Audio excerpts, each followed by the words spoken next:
everybody. Saturday afternoon here in Fountain Hills. Just me and my video machine. Welcome for another Contagious Leadership tip. I've been thinking a lot about resistance lately. Partly my own resistance. Made me remember that July of 2007, Beverly and I engaged the services of a remarkable guy, Tom Antion, to help us learn internet marketing.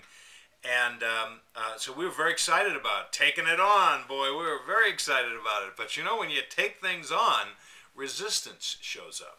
Well, my resistance showed up big. I mean, we were way behind on the internet and on technology, and that's why we engaged the services of Tom, so that we could sort of come up to speed.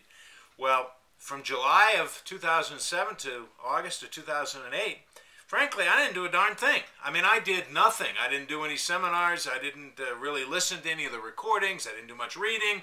I certainly didn't attend his weekend internet marketing retreat at his compound in Virginia. And I look back and, you know, frankly, I lost a year because of my resistance. And the message that I really want to talk about today is how we allow our resistance to get in the way of our own progress.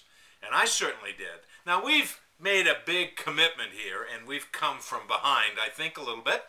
And we're certainly no geniuses when it comes to technology, but we've made some progress in the last year.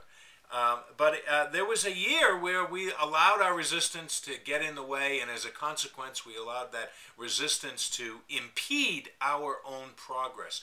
And it's made me think about how often we do that in virtually every area of our lives. How often we allow the resistance about conflict. If we have a difficult conversation with someone, we allow the resistance to that to get in the way and prevent us from doing it. And how much productivity do we lose while we're consternating over that conversation?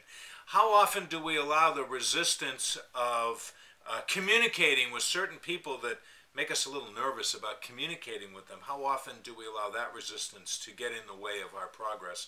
How often do we allow change to get in the way of our progress? We've been talking a lot lately in our video blogs about how the things that used to work to help us be successful in our business don't seem to be working at all or as effectively now, and the things that do work seem to be new.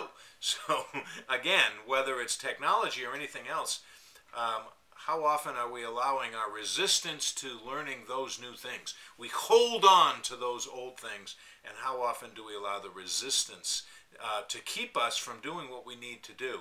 Seems to me, and I've learned this, and I have to remind myself very frequently, that when resistance shows up for me, and when I notice that I'm resisting something, that's a sign. That's a sign that that's exactly what I need to be working on right at that moment, right then and there, and I need to work through that resistance. We hope that's helpful, because that's what contagious leaders do. So there it is, Saturday afternoon. Be well and be contagious.